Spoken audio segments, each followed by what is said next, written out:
지난주 한 8일 전에 금요일에 다니던 직장을 그만두었습니다. 직장을 그만둔 이유는 제 마음에 감당할 수 없는 감동이 있었기 때문입니다. 저는 직장을 다님으로 인해서 11조를 내거나 목원을 섬기거나 친구들에게 밥을 사거나 부모님께 월급을 드릴 수가 있었습니다. 그리고 조금씩 저축을 해가지고 미래를 계획할 수 있었습니다. 그리고 제가 사회의 일원이 됨으로써 그 안에서 저의 존재를 자리 잡고 세상과 소통할 수 있었습니다. 우리는 일주일에 한 번씩 자기 자신을 돌아보는 목장 모임과 주일 예배 시간을 갖습니다. 한 주간 나의 삶이 신앙 안에 있었는지, 나의 행동이 주님이 보시기에 좋았었는지 고민하는 귀한 시간인데, 그때 저는 제가 지금 하고 있는 일이 주님이 좋아하시는 일일까에 대해서 계속 돌아보았습니다.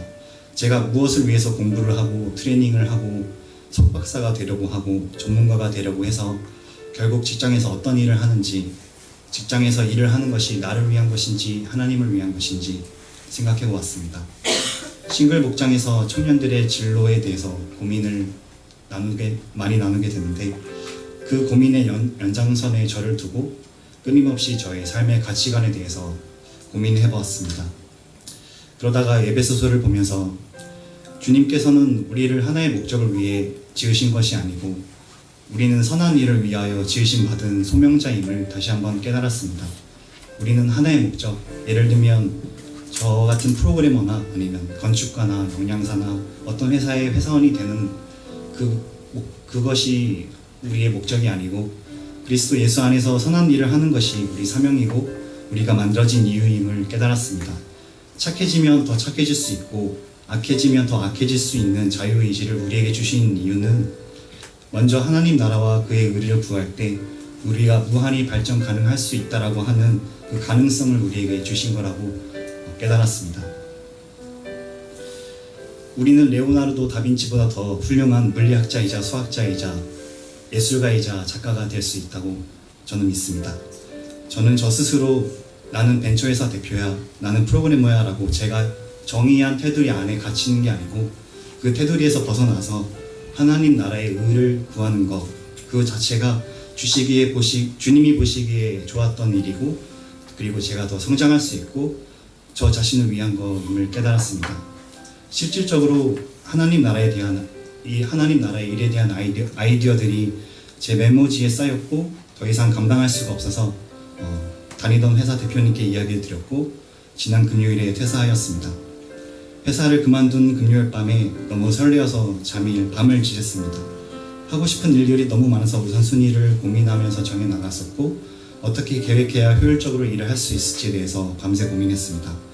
저는 세상 사람들이 기독교에 대한 선한 인식이 들 수 있는 웹이나 앱 서비스를 개발하려고 계획을 했었고, 목회자들이 영혼 구원에 몰입해서 다른 거 신경 쓰지 않고 오직 영혼 구원이라는 목적에 몰입할 수 있는 프로그램을 개발할 계획을 세웠습니다. 하나님 나라를 위하는 교회적 기업을 세우는 게 제가 직장을 그만두고 새로운 삶을 살겠다고 하는 결단이었던 것입니다. 막상 회사를 그만두니 고민되는 것들이 생겼습니다. 저에게 나이가 많으신 부모님이 계셨는데 어머니는 몸이 불편하심에도 불구하고 생계를 위해서 새벽부터 일을 나가십니다. 저는 어머니가 일을 그만두고 밤새 두 발 편히 뻗고 주무실 수 있도록 하기 위해서 작년 말부터 월급의 상당 부분을 어머니께 드렸는데 직장을 그만두게 되자 어머니께 월급을 더 이상 드릴 수가 없었습니다. 그리고 직장을 그만두었다라고 이야기를 드리면 부모님께서 많이 걱정을 하실 것 같았습니다. 그래서 직장을 그만둔 이번 주 지난 월요일부터 출근 시간에 그대로 일어나서 가방을 메고 다녀오겠다라고 거짓말을 했고 밖에서 시간을 보내다가 퇴근 시간에 맞춰서 다녀왔습니다라고 이야기를 하고 저녁밥을 얻어먹는 일주일을 보냈습니다. 이렇게 하지 않으면 나이가 30인 아들이 직장에 다니지 않고 하루 종일 집에 박혀서 자격증을 따거나 무언가를 공부하거나 컴퓨터로 작업을 하는 모습을 본다면 부모님의 마음이 편치 않을 것이고 아들의 입장에서도 자신에게 어떤 부모님의 응원 섞인 소리를 거느려다가 다시 주저앉는 그런 모습을 번갈아 보면 서로 간의 눈치를 보면서 불편한 삶이 계속되지 않을까라고 생각을 해서 저는 일주일 동안 거짓말을 했었습니다. 그 일주일 동안은 제가 일을 하면서 제대로 찾아보지 못했었던 분들을 찾아뵀습니다. 함께 일했었던 분들을 많이 주로 찾아뵀었었는데 영등포나 숭실대나 강남 쪽 회사들을 돌아다니면서 함께 일할 때 제가 부족해서 어려움을 드렸던 것 같습니다라고 사과를 하기도 했었고, 스승의 날 때 못 찾아뵈서 죄송합니다라고 하면서 고향 같아서 놀러 왔습니다라고 어리광을 부리기도 했었습니다. 그리고 직장을 그만두고 이제 교회적 기업을 세우겠노라고 계획을 나누기도 했습니다. 감사하게도 가는 곳 곳곳마다 공간을 따로 내어줄 테니까 이곳에 와서 창업 준비를 하라고 배려를 해주셨습니다. 처음 직장을 그만둘 때 계획은 숭실대 쪽에 사무실 공간을 얻어 쓰는 거였는데 그곳에서 그렇게 해도 된다라고 허락을 해주시니까 너무나 감사했습니다. 제가 직장을 그만두었다라는 것을 가까운 사람한테만 이야기를 했었었는데 함께 창업 활동을 했었던 상재영이 자신이 다니는 회사에 저를 추천을 하면서 면접을 보러 가기도 했었습니다. 면접에서 저는 솔직히 이 회사에 다닐 생각은 없고 창업을 할 생각이고 그냥 최소한의 생활비만 필요하다라고 솔직하게 이야기를 했습니다. 그 회사에서는 제가 누구이고 무엇을 할 줄 아는지 테스트라는 질문은 하나도 없었고 그냥 저의 이야기만 다 들어주면서 하루 6시간이라도 좋으니까 와서 파트타임이라고 일을 하라라고 제안을 했습니다. 사실 이거는 조금 말이 안 된다라고 생각을 합니다. 보통 회사에서 추천을 받아서 진행되는 면접이더라고 하더라도 직원이 될 사람이 우리 직원들과 잘 협업할 수 있을지에 대해서 묻는 게 최소한의 질문일 텐데 그곳에서는 그런 질문이 하나도 없었고 그냥 와서 일하면 좋겠다라는 이야기뿐이었습니다. 그것도 8시간 일을 하는 기본적인 이 세상에서 저의 사정을 다 듣고 배려해줘서 하루 6시간만 일을 해도 좋다라고 하는 그런 근무 조건을 내세워주는 경우가 정말 주님이 아니고서는 상상할 수 없다라고 생각이 듭니다. 저는 고민에 빠졌습니다. 저희 형과 창업한 선배들은 젊었을 때 한두 번은 또 몰입해서 원하는 바를 이루는 풀타임 창업을 숭실대 쪽에서 하라고 추천을 했었고 그 외에 주변 사람들은 그래도 부모님께 드리는 월급 그대로 온전히 드려야 되지 않겠냐라고 이야기를 하기도 했었고 그리고 또 너가 준비하는 교회적 기업이라고 하는 또 다른 서비스가 돈이 만약에 없으면 그 하나님 나라를 위한 첫 번째 가치라고 하는 것 자체가 또 수익이 될 수 있지 않겠냐, 우선순위가 달라질 수도 있을 것 같다라고 지혜를 주기도 했었습니다. 고민하는 시간을 2일 정도 갖기로 결심을 했고 기도에 기도하는 시간을 가졌었고 목사님께 저의 상황을 공유해드리면서 기도 요청을 했습니다. 저희 머릿속에서는 숭실대에서 하는 풀타임 창업이라는 선택과 하루 6시간 파트타임을 근무하고 나서 그 공간 그대로 제가 자유롭게 창업을 할 수 있는 창업 준비라고 하는 선택지가 있었습니다. 각자의 장단점이 머릿속에서 분석이 됐지만 이거는 저의 이성적인 생각일 뿐 하나님의 관점이 아니다라는 걸 다시 인지를 하고 모든 것을 내려놓고 비우는 훈련을 계속 했습니다. 가끔 저는 기도할 때 주님 제가 이거 할 건데 이거 꼭 해주실 거죠 라고 하는 답정너 같은 기도 습관이 있었던 것을 기억하면서 주님이 인도하시는 대로 순종하면서 가겠다고 저를 비우고 주님이 다시 제 안에 채워질 것을 기대하고 있다고 계속 기도했습니다. 결정을 언제까지 하겠다라고 했었던 수요일 늦은 밤 11시 58분쯤에 기도하면서 떠오른 키워드가 떳떳함이었고 그와 연관돼서 떠오르는 이미지 상이 바로 부모님의 얼굴이었습니다. 회사를 그만두었다라고 이야기를 하지 않은 채 숭실대에서 창업 준비를 계속하는 게 부모님께 당당하지 못하는 거였었고 제가 준비하는 서비스가 하나님 나라의 가치를 첫 번째로 우선시하는 게 아니라 다시 그 생활에 필요한 돈이 되지 않을까 걱정을 했었기 때문에 하루 6시간 파트타임으로 근무를 한다라는 그 대표님께 제 희망 연봉을 적어서 메일을 보냈습니다. 다음날 대표님께서 전화로 희망 연봉은 다 줄 수 없다라고 했지만 저는 1-20만 원이 중요한 게 아니다 그래도 좋습니다라고 이야기를 드렸었고 결국에 다음 주 월요일부터 선릉으로 다시 출근하게 되었습니다. 결과적으로 지난 직장에 비하면 월급의 3분의 2가 줄었지만 하루에 2시간이라는 시간이 확보가 되었습니다. 감사하게도 월급이 줄었지만 온전히 또 기존의 부모님께 드리던 금액을 드릴 수가 있게 되었고 그리고 하나님을 원하시는 일에 있어서 우선 가치가 또 돈으로 뒤바뀌는 순간이 오는 게 아니라 다시 하나님께 어떤 하나님 말씀에 주목할 수 있는 여유로움을 또 얻을 수가 있었습니다. 본연의 가치에 몰입해서 서비스를 만들어 나갈 수 있게 된 것입니다.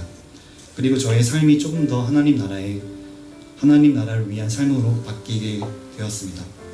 마음으로 계획했었던 일들이지만 그 길을 인도하시는 것은 주님임을 다시 경험하게 되었고, 앞으로 협력해서 선을 이뤄나가는 과정들이 예비되어 있을 거라고 기대하고 있습니다. 저의 직업은 앞으로도 계속 변경될 수 있다고 생각합니다. 직업이라고 하는 것은 삶의 수단일 뿐이지 그리스도 예수 안에서 선한 일을 하는 목적 그 자체가 될 수 없다고 생각하기 때문입니다. 하나님이 좋아하시는 일은 지금 제가 하고 있는 일이 아니어도 너무나 많은 방법이 존재하기 때문입니다. 너희는 먼저 그의 나라와 그의 의를 구하라. 그리하면 이 모든 것을 너희에게 더하시리라. 목사님께서 3년 전에 제가 처음 청업을 했을 때 오셔서 기도해 주시고 창가에 적어주신 말씀입니다. 이 말씀 붙잡고 주님께서 인도하는 대로 순종하면서 새로운 삶을 살겠습니다. 감사합니다.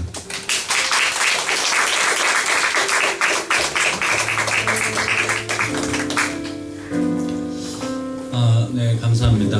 공교롭게도 지금 3공부 새로운 삶을 하고 있는데 또 새로운 삶을 살게 되었습니다.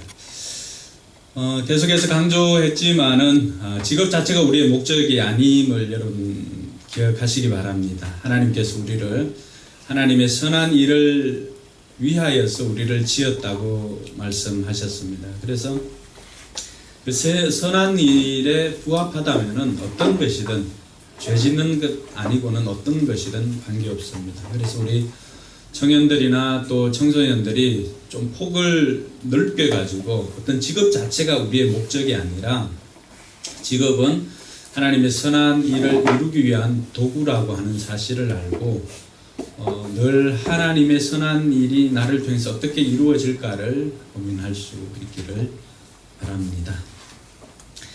네, 오늘 하나님 말씀 신약 성경 요한계시록 2장 18절에서 29절 말씀입니다.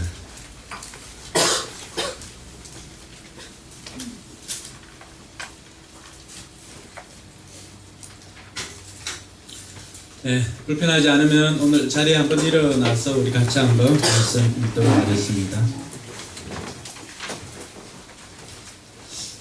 같이 읽습니다.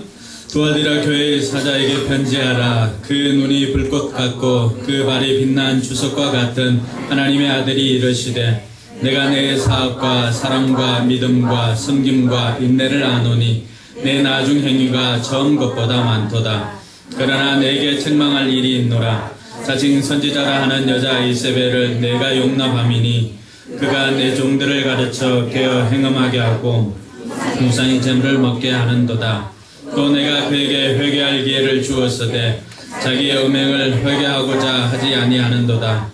볼지어다 내가 그를 침상에 던질 터이요 또 그와 더불어 간음하는 자들도 만일 그의 행위를 회개하지 아니하면 큰 환난 가운데 던지고, 또 내가 사망으로 그의 자녀를 죽이리니 모든 교회가 나는 사람의 뜻과 마음을 살피는 자인 줄 알지라.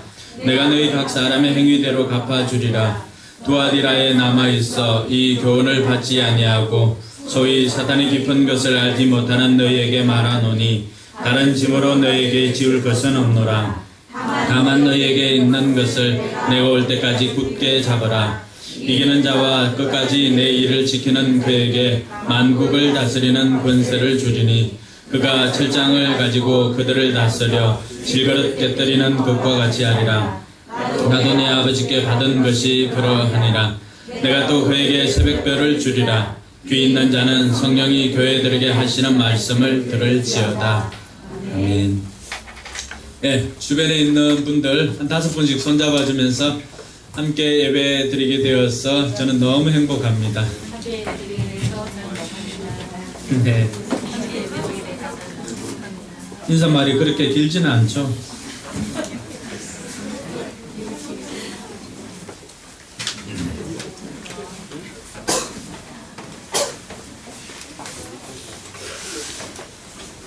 네, 저도 여러분들과 함께 예배 드리게 되어서 너무 행복합니다.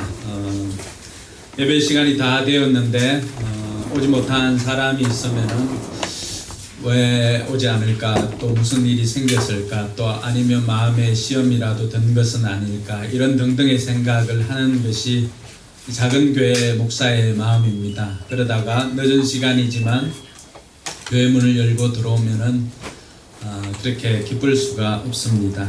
오늘이 그러한 날이었습니다. 오늘 말씀의 제목이 좀 세기도 합니다.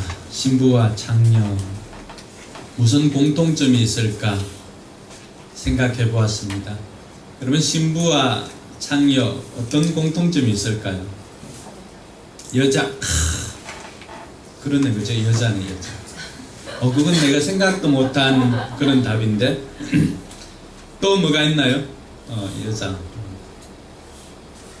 근데 요한계시록에는 우리와 하나님과의 관계를 설명을 할 때 우리는 그리스도의 신부라고 했는데, 어떻게 하나요? 우리는 어떻게, 남자는 어떻게 하나요?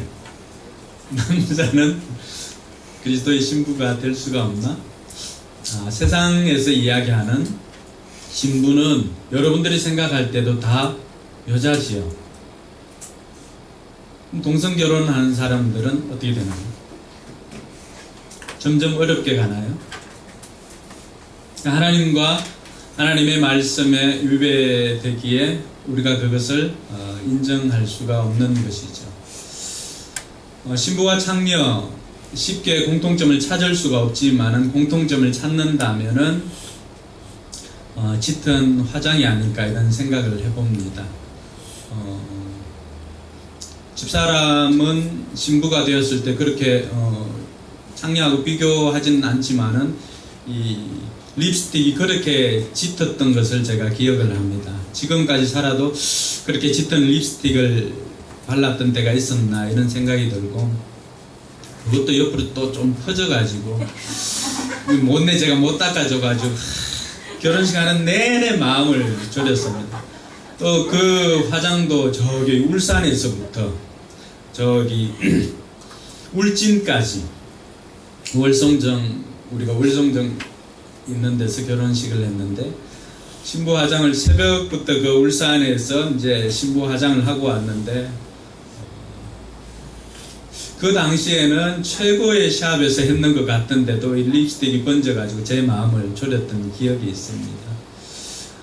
어쨌든 이 신부와 창녀는 공통점을 찾으라고 한다면 짙은 화장일 수가 있을 것입니다. 그런데 하나님께서는 우리에게 이 신부와 창녀, 미모의 차이가 아니라 결국에는 거룩함의 차이인 것을 가르쳐 줍니다. 좀 전에도 우리가 하나님과 우리와의 관계를 설정을 할 때 성부와 우리와의 관계는 어떤 존재입니까? 성부 하나님, 우리는 하나님의 자녀지요. 성자 예수님과 우리와의 관계는 그야말로 신랑과 신부의 관계로 성경은 설정을 하고 있습니다. 그러면 성령 하나님과 우리와의 관계는 어떤 관계인가요? 성령님은 우리 안에 거하시는, 우리는 하나님의 성전이 되는 것이죠. 그러니까 이런 관계를 아는 것이 왜 중요하냐 그러면은 그것이 나의 정체성을 설정해 주기 때문입니다. 내가 잘 살고 있느냐, 또 바르게 살고 있느냐를 설정하는 것은 내가 정체성에 맞게 살고 있는가, 그러하다면 우리는 잘 살고 있는 것입니다. 단순히 사람들이 이야기할 때 저 집 잘 산다, 저 사람 잘 산다라고 했을 때 그 가치 기준은 언제나 돈이지만, 성도들에게 있어서 잘 사는 기준은 그 정체성에 맞는 삶을 사는 것이 잘 사는 것입니다. 그러면은 이 요한계시록에서 교회를 설명할 때 그리스도의 신부라고 하고, 또 계시록 19장에는 어린 양 혼인잔치가 소개를 하고 있습니다. 에베소 교회, 또 서머나 교회, 버가모 교회, 오늘 두아디라 교회, 이런 교회들을 지나오면서 그들이 칭찬받았던 것도 있지만 책망받았던 것들도 있습니다. 칭찬받았던 것들은 그 어느 교회도 열악한 환경 속에서 하나님의 신앙을 굳게 잡은 것, 이것은 그들이 정말로 칭찬받은 그런 이유였습니다. 근데 아무리 많은 칭찬을 받아도 그 가운데 한 가지씩 또 책망을 받은 일이 있었습니다. 사랑을 잃어버렸던 에베소 교회. 근데 수많은 칭찬거리가 있었지만은 사랑을 잃어버린 것 때문에 하나님께서 그렇게 화를 내실까? 그렇게 책망하실까? 라고 생각할 수 있지만은 교회가 그리스도의 신부라고 했을 때 이 이야기는 달라지는 것이죠. 교회가 그리스도의 신부라고 했을 때, 또 저와 여러분들이 그리스도의 신부라고 했을 때 신부에게 있어서 가장 필요한 것은 짙은 화장이 아니라 뭐예요? 신랑에 대한 사랑이죠. 근데 에베소 교회는 그 사랑을 잃어버린 거예요. 그러니까 신부로서의 최대의 결격 사유는 뭐예요? 사랑이 없는 거죠. 주님은 그걸 책망하시는 것입니다. 그래서 너희가 언제부터 그 사랑을 잃어버렸는지 그 시점을 다시 기억하고 사랑을 회복하라고 했습니다. 신부로서의 사랑을 회복하는 것입니다. 오늘 이 두아디라 교회는 그런 관점에서 접근을 하다 보면은 두아디라 교회는 신부로서 거룩함을 잃어버립니다. 신부에게 있어서 가장 소중한 것이 있다면은 신랑을 위한 그런 거룩함일 거예요. 거룩함과 성결, 또 다른 말로 표현하면은 순결함. 요즘은 색깔이 어떤지 모르지만 신부들의 의상이 대부분 어떤 색이에요? 흰 드레스 입지 않나요? 그건 고결한 신부의 모습을 상징적으로 표현한 것입니다. 그만큼 신부가 고결하다는 거예요. 거룩하다는 거예요. 성결하다는 거예요. 신랑을 위해서 그렇게 성결함으로 준비하여서 지금 그 잔치 자리에 주인공으로 서 있을 수가 있습니다. 하나님 나라의 잔치도 예외는 아닙니다. 신부가 성결함을 잃어버리고 거룩함을 잃어버린다면은 신부는 사랑을 잃은 신부만큼이나 책망을 당하기 십상입니다. 오늘 주님께서 이 두아디라 교회를 향한 책망도 바로 그러한 것입니다. 두아디라 교회는 정말 많은 칭찬거리가 있었던 교회입니다. 두아디라 교회는 7교회 중에서 어떻게 보면 가장 작은 교회예요. 지역도 가장 작고 에베소나 또 서머나 이런 교회들은 이런 지역과 교회들은 지역도 크고 교회도 컸습니다. 근데 두아디라 교회는 그렇지 못했습니다. 그런데 놀라운 것은 제가 이렇게 보다 보니까 작다고 해서 하나님이 관심이 없는 거 아니에요. 세상의 기준은 많고 크고 이러한 것에 관심이 있고 하지만 우리 주님의 관심은 오히려 작은 것에 더 관심이 많습니다. 두아디라는 지역적으로 가장 작은 곳이, 다른 데가 광역시 정도 된다면은 이 두아디라는 강서구 정도, 아니면 군 단위 정도밖에 되지 않습니다. 그런데도 오늘 두아디라를 향한 주님의 관심은 가장 분량이 길게 나타나 있습니다. 성경에서 분량이 많다는 것은 그만큼 중요하기도 하지만 관심이기도 합니다. 다른 여러 교회들이 있지만은 주님의 관심은 가장 작은 이 교회에 가장 많은 애정을 쏟고 있다는 것입니다. 그리고 칭찬거리도 다른 어느 교회보다도 많습니다. 저와 여러분들이 세상 속에서 아니면 세상의 기준으로 볼 때 작고 또 보잘것없는 모습이라고 해서 위축될 게 없다는 거예요. 오히려 약한 그것으로 인하여서 하나님의 관심이 우리에게 집중되어 있다는 사실을 믿으시기 바랍니다. 여러분들이 연약한 순간에 주님의 관심은 더 커진다는 사실입니다. 여러분들이 자녀가 있다면 자녀 중에서도 그래도 마음이 많이 쓰이는 자녀는 누굽니까? 약한 자녀죠. 약한 자녀. 준경이에게 부모님이 관심이 많다는, 준경이 그만큼 약해서 그렇지요. 그런 집에서도 마찬가지일 것입니다. 집에서도 여러분 자녀 요즘 뭐 한 명이 많지만은 최소한 2명, 3명 간다면은 그래도 여러분의 관심이 가지는 자녀가 누굽니까? 그 중에 약한 자녀입니다. 오늘 주님의 관심이 그것을 말해주고 있습니다.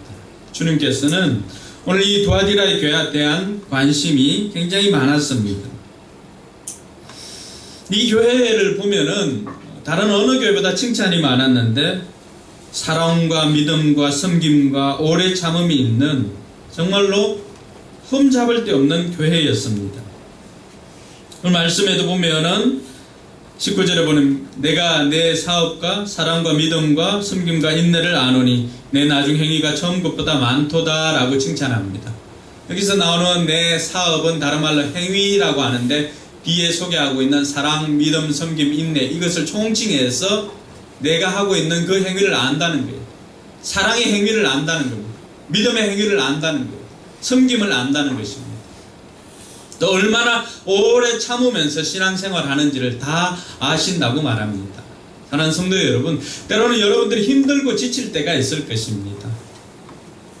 나 혼자 하는 것 같고 나 혼자 정말 수고하는 것 같고 힘에 지나도록 하는 것 같던데 때로는 사람들은 아는지 모르는지 자기들 살기만 바쁘고 관심은 가져주지 않음으로 인해서 섭섭한 마음이 들 때도 있을 것입니다.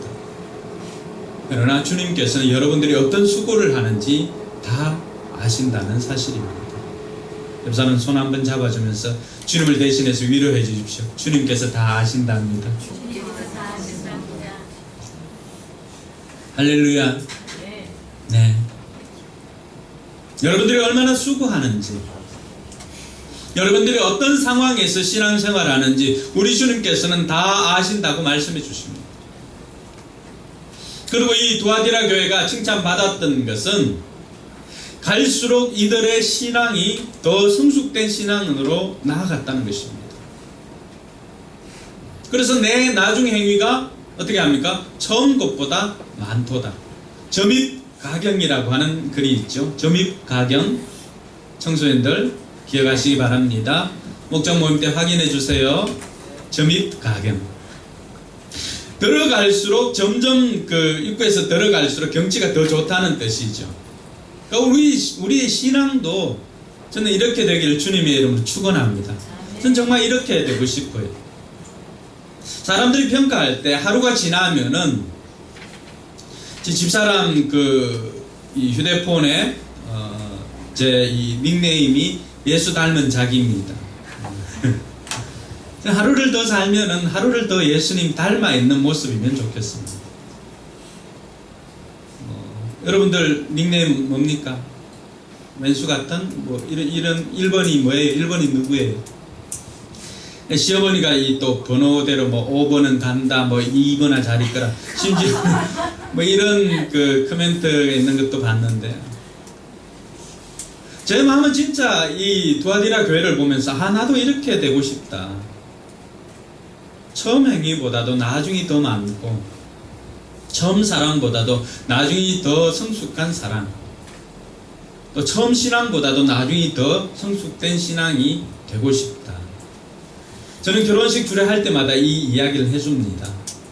예수 믿는 사람은 사랑해서 결혼하는 것이 아니라 사랑하기 위해서 결혼하는 사람이라고 이야기를 해줍니다.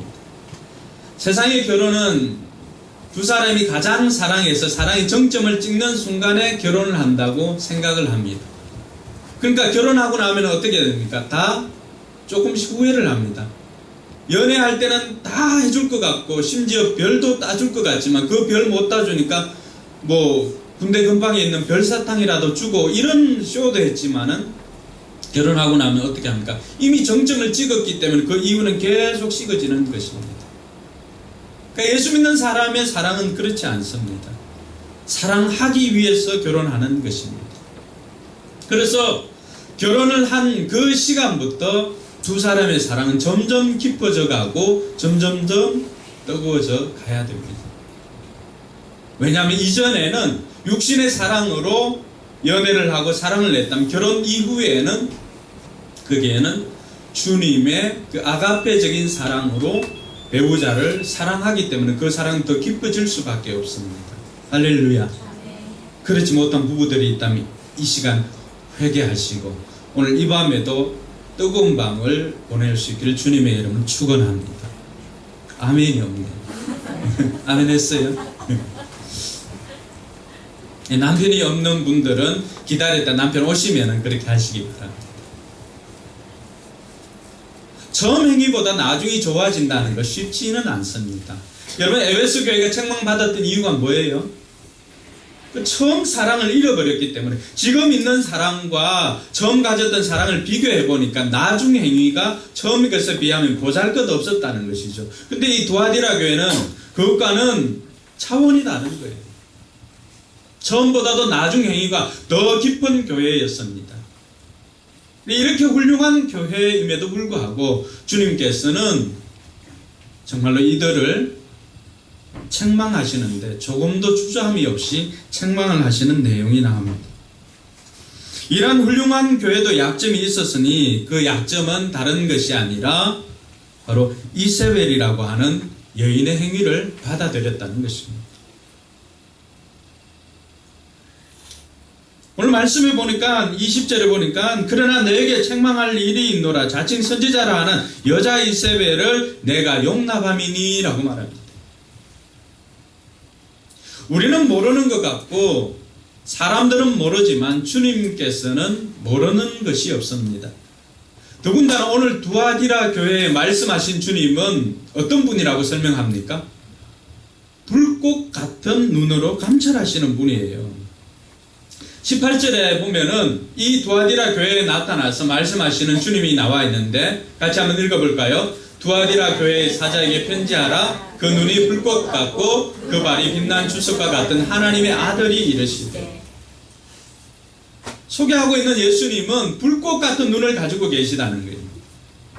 유진 피터슨이 쓴 그 메시지라고 하는 성경에 보니까 영어로 보면 엑스레이가 나옵니다. 이미지를 아시겠어요? 불꽃 같은 눈이라고 했을 때 어떤 눈인지 아세요? 또 아니면은 여러분 그 어두움 속에서 이 카메라로 사진을 찍을 때 셔터가 터지기 전에 뭐가 터지죠? 이 프레시가 터지잖아요. 번쩍하면 어떻게 합니까? 그 순간에 있던 것들이 다 드러납니다. 어둠이 우리를 감출 수는 있는지 모르지만 사람들 눈에는 감춰질 수 있는지 모르지만 번쩍하는 그 순간에 다 드러난다는 거예요. 주님께서 오늘 두아디라 교회에 나타나서 한 것은 노골적이진 않았지만 은밀한 죄까지도 불꽃 같은 눈으로 감찰하시는 그분에게 다 뭐가 된다는, 스캔이 된다는 거예요. 그래서 불꽃 같은 눈이에요.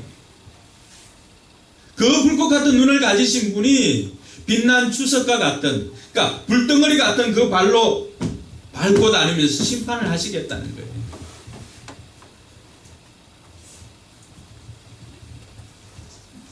그들은 사람들은 속일 수 있을지 모르겠지만은 하나님께서 불꽃 같은 눈으로 보았을 때 그들이 그 마음 속에 그 심령 속에서 거룩함을 잃었던 것들이 하나님께는 드러났다는 거예요. 사랑하는 성도 여러분, 저와 여러분들도 은밀한 중에 아무도 보지 않을 때 우리가 하는 행동이 곧 우리의 모습입니다.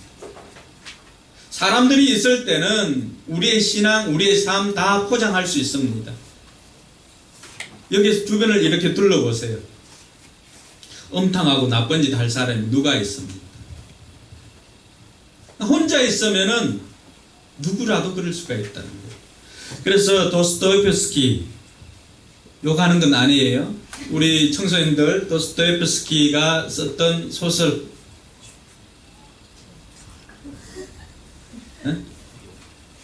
죄와 벌, 또 뭐 형제들 있잖아. 그렇죠. 욕은 아니에요. 네. 이런 글을 썼던 도스토옙스키가 이런 이야기를 합니다. 만약 하나님이 참으로 존재하지 않는다고 확신만 한다면 사람들은 못할 짓이 없다. 뭐예요? 그래도 하나님께서 살아계시다는 것을 아니까 그나마 사람으로서 우리가 그 일을 하고 있지, 그렇지 않고 하나님께서 살아계심을 우리가 살아계시지 않는다고 확신한다면 사람들은 못할 짓이 없다는 거예요. 즉 오늘도 내가 하나님 앞에 서 있다고 하는 이 코람데오, 이 신앙이 없다면은 우리는 누구라도 다 사람 같지 않은 삶을 살 가능성이 있음을 말해주고 있습니다. 비단 두아디라 교회뿐만이 아니라고 하는 거예요. 이 메시지를 우리에게 던져주는 것은 어느 누구라 할지라도 이런 유혹 속에서 넘어갈 수 있음을 말해줍니다. 더군다나 그러한 것들은 은밀하게 우리의 삶을 갉아먹고 은밀하게 우리를 무너뜨리게 한다는 것입니다. 개구리를 죽이는 방법 알지 않습니까? 뜨거운 물에 바로 넣으면은 뜨거워서 바로 튀어나오지만은 찬물에 서서히 불을 떼고 하면은 그 속에서 헤엄을 치다가 물이 따뜻해지는 것 느끼지 못하고 어느 날 앞다리가 안 움직이고 뒷다리가 안 움직이고 같이 움직이지 않고 푹 삼겨지게 되는 것이죠. 우리가 드러내놓고 죄를 짓는다면은 그 충격 때문에 다시금 죄를 짓지 않을 수가 있습니다. 그런데 그렇지 않고 은근히 짓는 죄는 우리로 하여금 죄 속에서 헤엄을 치도록 만듭니다. 그러다가 서서히 죽어가는 거예요. 유명한 스포츠 감독들 또 유명한 목회자들 넘어지는 이유가 뭡니까? 스포츠 토토나 뭐 이런 것 한 번에 그렇게 넘어질까요? 그렇지 않았다고 생각합니다. 성범죄 한 번에 그렇게 넘어졌을까요? 그렇지 않았다고 생각합니다. 저와 여러분들이 은근히 우리가 하나님 앞에서의 신앙을 살지 않는다면은 우리 눈에 보이지는 않지만은 지금도 살아 역사하시는 하나님께서 내 앞에 계시다는 걸 인정하지 않으면은 우리는 누구라도 어떤 죄를 지을 수도 있다는 것입니다. 저 역시도 마찬가지예요. 그러니까 어떻게 합니까? 모니터를 사람들이 잘 안 보이도록 이렇게 각도를 더 숨긴다거나 이런 것으로부터 시작하는 거예요. 저에게도 그런 유혹이 있지요. 인터넷 기사들을 보면은 그 기사들이 얼마나 선정적입니까? 저게만 선정적인가요? 여러분들은 괜찮은가 봐요. 그럴 때 그러한 것들을 클릭하고 그럼 또 뭐 스포츠 운동 기사들 이렇게 클릭한 밑에 뜨는 이 하단에 뜨는 기사들은 다 선정적이고 노골적인 것입니다. 그 순간에 내가 목사라는 사실을 잊어버리고 그 순간에 내가 누구인지를 잊어버린다면은 우리는 쉽게 그 악을 그러니까 우리 삶 속에 들어오도록 허용을 해준다는 것입니다. 오늘 두아디라 교회의 책망은 바로 그거예요. 사랑이라고 하는 이름으로 이세벨을 용납해 주었다는 것입니다. 사랑이 있는 교회였고 믿음이 있는 교회였고 섬김이 있는 교회였어. 그리고 오래 참음도 있는 교회였어요. 근데 이 교회가 약점은 다른 것 아니에요. 사랑이라고 하는 이름으로 자칭 선지자라고 하는 이세벨을 용납한 것입니다. 여러분 이세벨은 이 사람의 본명이 아닐 가능성이 많습니다. 이세벨은 구약의 아합의 아내로서 에발의 딸이죠. 이 이세벨로 말미암아서 이스라엘에 바알과 아세라 신을 섬기는 그런 선지자들이 생기기 시작했고 우상을 숭배하는 일들이 이 이세벨 여인 때문에 생기게 되었습니다. 근데 오늘 두아디라 교회가 이런 자칭 선지자라고 하는 이 여자 이세벨을 받아들임으로 말미암아서 이 여인을 교회 안에서 활동하도록 그냥 내버려 두었다는 거예요. 용납하다라고 하는 단어가 내버려 두다라고 하는 뜻이 있습니다. 하나님께서는 이 일로 인하여서 교회의 거룩함이 훼손되어졌다고 지금 책망하고 있는 것입니다. 신부로서 거룩함을 잃어버린 두아디라 교회를 향하여서 주님께서는 아주 강하게 책망하고 있는 것입니다. 이것을 이해하기 위해서는 두아디라 지역을 좀 이해할 필요가 있습니다. 두아디라는 정말로 소문난 믿음의 여인이 있었던 지역입니다. 여러분이 알고 있는 여인 중에 두아디라 출신 있습니다. 주로 성교회 이름, 어떤 데는 수선집 이름도 이 여인의 이름을 쓰던데, 사도행전에 나오고 있죠. 누지요? 루디아가 두아디라 출신입니다. 두아디라는 그 당시 소아시아의 수도였던 버가모를 지키는 군사도시였습니다. 작지만 로마 군인들이 늘 있었고, 그리고 제우스의 아들인 태양신인 아폴로를 주신으로 섬겼습니다. 왜 18절에 불꽃 같은 눈, 또 빛난 주석 같은 그리고 뭐가 나옵니까? 하나님의 아들. 요한계시록에서 하나님의 아들이라고 하는 이 단어가 등장하는 것은 이곳이 유일합니다. 뭐라고 하는 거예요? 두아디라 씨를 향해서 진정한 이 도성을 지키고 있는 것은 제우스의 아들인 아폴로가 아니라 누구라는 거예요? 하나님의 아들이신 예수님께서 지키고 있다는 것입니다. 할렐루야. 이 도시는 작지만은 염려 또 그리고 상업 도시로 아주 유명하게 됐던 도시입니다. 그래서 두아디라에서 루디아가 했던 일이 뭐예요? 자주색 옷감 장사였잖아요. 비단 장사였잖아요. 그게 가능했던 게 천연 염료 이런 산업이 최고로 발달했던 도시가 두아디라입니다. 그러니까 여성 CEO였지요. 이런 여인이 믿음으로 빌립보에서 은혜 받고 와서 교회를 세웠다는 설도 있고, 또 그곳에 바울이 복음 전함으로 인해서 이 교회가 세워졌다는 설도 있습니다. 어쨌거나 이 두아디라 교회는 이런 염료나 또 광업 그리고 피혁 제품, 의류 이런 것들이 뛰어난 도시였습니다. 근데 그곳에는 이런 것들을 하는 뭐가 있었을까요? 오늘날로 이야기하면 노동조합 같은 길드라고 하는 것이 있었습니다. 길드 들어보셨죠? 세계사 시간에 나오나요? 민성 어디 나오지? 길드. 중세 때 나오나 그냥? 고3인데.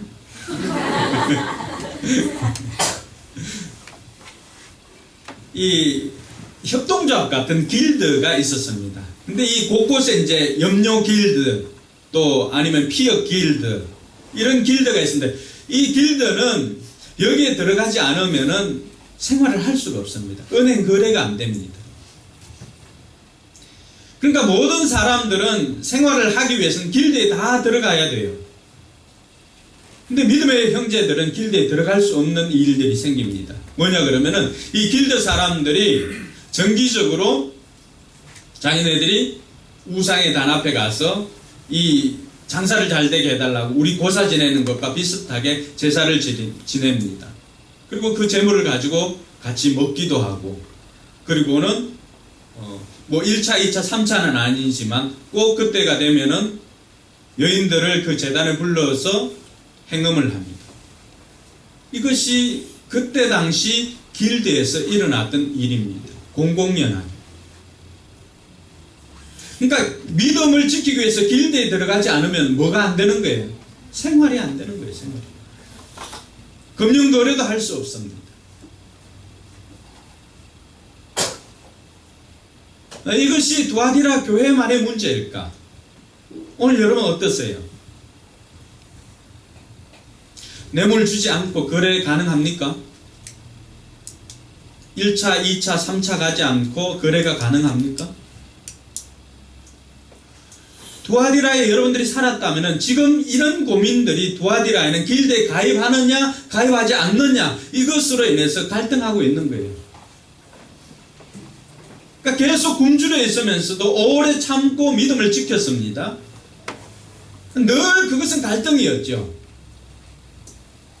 내가 자녀들을 위해서 또 먹고 살기 위해서 선택해야 하는 그 기로에 늘 있었던 것입니다. 그 순간에 누가 나타난 건가요? 이세벨이 나타난 거예요. 이세벨이 나타나서 그거 용납해도 괜찮습니다. 먹고 살기 위한 것인데 아무런 문제 없습니다. 근데 오늘 성경은 이 여인이 뭐라고 소개합니까? 자칭 선지자. 교회 안에 들어왔지만은 특별한 회심은 없었지만은 사회적인 지위와 또 사회적 모든 조건을 가지고 들어왔는데 더군다나 뭐까지 합니까? 신비한 예언도 하고 이렇게 하니까 사람들의 눈이 쏠리기 시작했습니다. 그러니까 사회적인 지위도 있고 사회적으로 유명한 사람인데 여기에 기록되지는 않았지만은 어떤 학자는 미모도 탁월했다고 그렇게 설명을 하고 있습니다. 이 사람의 가르침을 사람들이 거부할 수 있을까요? 라고 하는 질문입니다. 여러분 어떠세요? 이런 사람이 나타나서 그동안 고민했던 신앙을 지키기 위해서 고민했었는데 그거는 우상에게 드리는 것이 아니라 그거는 우리가 살기 위한 것이다. 또 아니면 다른 표현을 한다면 그것은 문화이지 그래서 신앙이 아니다라고 해석을 해주는 거예요. 그 경계선에서 있던 수많은 믿음이 연약한 사람은 어떻게 될까요? 다 넘어가는 거죠. 다 넘어가는 거죠. 이세벨을 통해서 이스라엘에 바알을 섬기는 이 바알 우상 숭배가 들어왔다면은 오늘 이 두아디라 시에 있는 두아디라 교회에는 이 자칭 이세벨이라고 하는 이 여인 때문에 모든 사람들이 대부분의 사람들이 길드에 들어가서 우상의 제물을 먹고 절을 하고 행음하고 하는 것을 어떻게 합니까? 이 여인이 보장해 주지는 않았지만 해석을 그렇게 해주니까 합법적으로 그런 것들을 누릴 수가 있었던 것입니다. 우리 생각에는 신앙이 그렇게 좋은 교회인데 어떻게 넘어질 수가 있었을까? 어떻게 이 이세벨이라고 하는 여인을 받아줄 수가 있었을까? 세상적으로도 성공하고 미모도 있고 이런 사람이 하나님의 이름으로 말을 하니까 지도자들도 넘어간 것입니다. 20절에 보니까 어떻게 이야기합니까? 20절에 보면은 여자 이세벨을 시작. 여자 이세벨을 내가 용납함이니 그가 내 종들을 가르쳐 깨어 행음하게 하고 우상의 제물을 먹게 하는도다. 뭐예요? 누가 가르쳐야 되는데 누가 지금 가르치고 있는 거예요? 종들이 가르쳐야 함에도 불구하고 교회의 지도자들, 최소한 안수 집사님 이상급의 사람들이죠. 뭐 감독이나 장로들, 이런 사람들을 이 사람이 가르쳤다는 거예요. 오히려 가르쳐야 할 교회 지도자들이 오히려 가르침을 받고 있는 것입니다. 오늘날 무분별하게 활동하는 성령 사역자들 우리가 분별해야 합니다. 여러 가지 현상이 나타나고 하지만은 그 내용들을 말씀으로 분별하지 않으면은 우리 역시도 이세벨을 용납할 수가 있습니다. 이렇게 우리 교회에 이 지역에 강서구청장에 사모님이 왔다. 부인이 왔다. 근데 이 사람이 이제 신앙생활을 하는데 지위도 있고 그리고 말씀도 잘 아는 것 같아. 지금 현재 강서구청장의 사모님하고는 아무 관계 없습니다. 이 내용은. 근데 이 사람이 하나님의 계시를 또 설명해 준다고 그러고 이렇게 했을 때 그 사람의 말을 거역하기가 쉽지 않다는 거예요. 사회적으로 덕망이 있는 사람, 사회적으로 성공한 사람, 이런 사람들이 와서 그들이 전하는 그 메시지를 내용을 검증하지 않고 외현적으로 드러난 그 사람들의 그 위치나 이런 것들 때문에 오늘 두아디라 교회는 이러한 것들을 다 용납했던 것입니다. 그러다 보니까 결국 교회 안으로 세상적인 가치관이 들어오기 시작합니다. 이것이 교회의 거룩함을 훼손하는 것입니다. 사랑을 잃은 신부와 거룩을 잃은 신부, 그들의 공통점은 아무런 영향력이 없다는 것입니다. 심지어 주님께서는 이 이세벨을 향해서 회개할 기회를 주었다고 말합니다. 물론 아무리 악한 일을 할지라도 주님께서는 회개할 기회를 주십니다. 오늘 저와 여러분들이 주님 앞에 정말로 주님 보시기에 악한 죄를 지었다 할지라도 오늘 이 이야기를, 이 설교를 듣는 것이 우리에게는 복음입니다. 할렐루야. 왜냐하면 회개할 기회를 얻었기 때문입니다. 이스라엘은 그 기회를 얻었음에도 불구하고 회개하지 아니하고 어떻게 하였습니까? 계속해서 백성들을, 하나님의 사람들을 미혹하기 시작했다는 것입니다. 세상 사람들 미혹하는 게 아니에요. 교회 안에서 교회 사람들을 미혹하는 거예요. 오늘날 신천지와 같은 그런 악한 존재들이죠. 교묘하게 미혹하는 거예요. 그 사람들이 와서 하는 게 뭡니까? 속 다 빼주고 다 섬기고, 이런 믿음, 사랑, 섬김, 인내, 이런 것을 다 속을 빼주다시피 잘 해줍니다. 근데 어느 순간인가 그들의 가르침을 하나씩 이야기합니다. 은근히 그들의 가치관을 심어줍니다. 그래서 넘어지는 거죠. 교회의 거룩함을 잃는 것은 결국 교회의 정체성을 잃어버리는 것과 똑같습니다. 사랑을 잃어버린 것, 거룩을 잃어버리는 것은 교회로서는, 교회 신부로서는 치명적인 것을 잃는다는 사실을 알고, 오늘 저와 여러분들이 다시금 이 거룩함을 회복할 수 있기를 주님의 이름으로 축원합니다. 하나님께서 원하시는 것이 바로 이 거룩함이에요. 그래서 레위기 11장 44절, 내가 거룩하니 너희도 몸을 구별하여 거룩하게 하고라고 말합니다. 에베소 1장 4절, 창세전에 그리스도 안에서 우리를 택하사 우리로 사랑 안에서 그 안에 거룩하고 흠이 없게 하시려고 우리를 불렀다는 거예요. 데살로니가전서 4장 3절, 하나님의 뜻은 이것이니 너희의 거룩함이니. 할렐루야.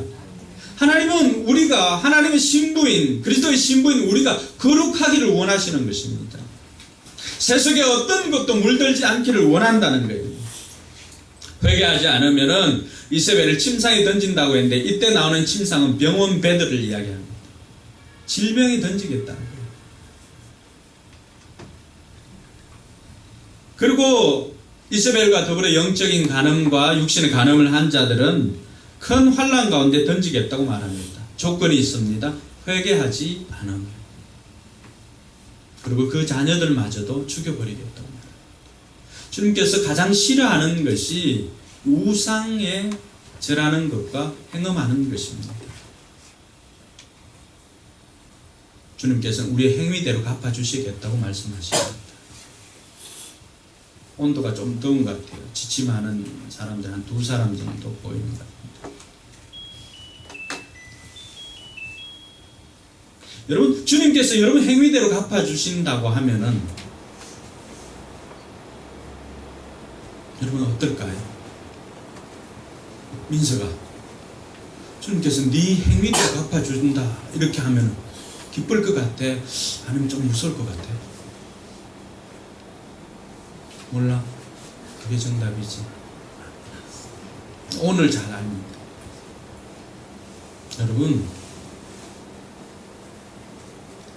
여러분의 회사 오너도 여러분 행한 대로 갚아주잖아요. 일한 사람들에게 또 봉급을 주기도 하고, 또 일 너무 열심히 한 사람들에게 보너스도 주기도 하잖아요. 근데 때로는 우리가 오너의 눈을 속일 수도 있지. 열심히 안 하지만은 열심히 한 것처럼 위장할 수가 있죠. 일 열심히 하는 것처럼 하니까 어느 날 보니까 SNS에 보니까 하도 그 업무 시간에 딴짓을 하니까 회사 사장이 모니터를 이만한 걸로 사줬더라고요. 업무 시간에 딴짓하지 못하도록. 우리는 그렇게 속일 수가 있습니다. 근데 하나님은 속지 않습니다. 하나님은 엑스레이 상에 나타난 그대로 평가를 해주십니다. 숨어있는 것까지도 밝히시는 분이 주님이십니다. 그러니까 여러분들이 숨어서 하는 좋은 일도 하나님께서는 다 아시고 그 행위대로 갚아주면 여러분들에게 복이지요. 그러나 은밀한 중에 우리가 지었던 죄, 그거대로 갚아주신다면 과연 우리가 멀쩡하게 이렇게 있을까? 오늘부로 돌이키는 저와 여러분들 되기를 주님의 이름으로 축원합니다. 이기는 자에게는 주님께서는 끝까지 함께 해주시고 주님의 일을 함께 해주시겠다고 약속하고 그리스도 되시는 새벽별을 주겠다고 말씀하십니다. 이 새벽별은 계시록 22장 16절에 보니까 나 예수는 교회들을 위하여 내 사자를 보내어 이것들을 너희에게 정언하게 하였노라. 나는 다윗의 뿌리요 자손이니 곧 광명한 새벽별이라 하시더라. 주님이 새벽별입니다. 주님을 선물로 주시겠다. 주님이 여러분에게 신랑이 되어 주시겠다는 것입니다. 할렐루야. 거룩함을 회복한 신부들에게만 주는 주님의 가장 큰 선물입니다. 저는 우리 성도들이 이러한 선물 받게 되길 주님의 이름으로 축원합니다. 시간이 지났지만은 마지막으로 거룩하기 위해서 그러면 어떤 삶을 살아야 될까? 세들베 교회 릭 워런 목사는 여기에 대해서 세 가지를 이야기를 합니다. 저도 그게 공감하기에 여러분들에게 거룩한 삶을 위해서는 이 세 가지를 제시하고자 합니다. 첫 번째는 떳떳하게 자신을 밝히라라고 하는 것입니다. 여러분, 이순신 신자에서 좀 벗어나서 자신의 정체를 밝힐 수 있기를 바랍니다. 이순신 신자가 뭐예요? 나의 정체를 적에게 알리지 말라, 뭐 이런 거 아니에요? 여러분, 바깥에 가서 여러분이 예수 믿는 사람인 줄 다 압니까? 밝히지 않을 때, 숨길 때 죄가 들어옵니다. 악을 간과하는 거예요. 이세벨을 용납하는 거예요. 그러니까 여러분들이 어디에 가든지 여러분들이 예수 믿는 사람인 것을 밝히시기 바랍니다. 그러면 어떻게 될까요? 스스로 행동에 선이 그어지게 됩니다. 해야 할 일과 하지 말아야 할 일들이 너무나 뚜렷하게 구별됩니다. 이거 밝히는 것이 중요하다고 말합니다. 여러분, 당당하게 하나님 나라 시민권자임을 밝히시기 바랍니다. 우리 청소년들도 학교에 가서 밥을 먹을 때 기도하면서 여러분들이 나는 예수 믿는 사람이야 라고 밝힐 수가 있습니다. 그렇지 않고 대충 머리 쓰다듬고 괜히 포크 던지고 이렇게 해서 이순신 신자 되면 안 돼요. 내가 누구인지를 밝힐 때 우리는 거룩하게 살 수가 있습니다. 할렐루야. 그래서 마태복음 10장 28절 몸은 죽여도 영혼은 능히 죽이지 못하는 자들을 두려워하지 말고 오직 몸과 영혼을 능히 지옥에 멸하실 수 있는 이를 두려워하라. 하나님 이외에는 두려워하지 않는 당당함을 가지는 저와 여러분들 되기를 바랍니다. 둘째는 노라고 할 수 있는 것은 당당하게 노라고 말하라는 것입니다. 여러분, 노라고 말할 수 있는 것이 용기입니다. 또 그것이 믿음이고. 근데 언제 노라고 할 수 있나요? 내가 실력을 갖추지 못하면 노라고 얘기할 수가 없습니다. 그래서 믿는 여러분들이 더욱더 여러분들 분야에 실력을 갖출 수 있기를 주님의 이름으로 축원합니다. 박성인이가 오늘 난 예배 드리러 가니까 시합에 못 나갈 것 같아. 그러면은 어떻게 합니까? 예배 드리고 뭐 하지 뭐 이렇게 되지만은 실력 없는 사람이 난 주일이라서 오늘 예배 드리고 뭐 축구해야 되고 아예 신경도 안 쓰죠. 신경도 안 씁니다. 여러분들이 신앙적으로 당당하게 노라고 할 수 있는 것은 노라고 해야 됩니다. 뭘 위해서요? 거룩과 성결을 위해서. 내가 신부로서 거룩함을 위해서 노라고 말할 수 있어야 됩니다. 성결함을 위해서 노라고 말할 수 있어야 됩니다.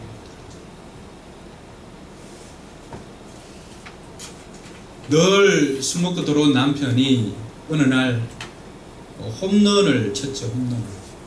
그래서 그 후반전 인생이 완전히 달라졌다는 이야기가 있습니다. 맨날 술 먹고 들어오니까 아내가 맨날 보면은 뭐 열불나고 하죠.